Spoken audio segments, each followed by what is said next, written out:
Bir Алла атты теңдессіз ғажап ұстанып, бойына жиған иманы тазалығын. Төріңе қанша төнсе де қара дұшпаның, болашағы үшін бастарын бәйгеге тігіп, қорғады сені серт беріп сан арыстаным, Қазақстаным. Төндіріп тағы басына қара бұлттарын, тарихтан білем ұлтымның жана ұртқанын.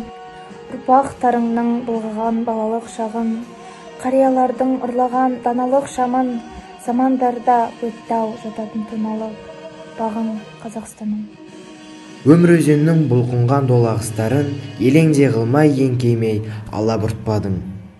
Қап-қара жерге қып-қызыл көп ағып қаның, ақырып теңдік сұрап ең алашыңды айтып, ақыры келіп қолыңа жала ұстадың, Қазақстаным.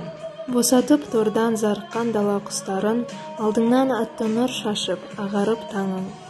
Оның ішінде қолыма қалам ұстадым.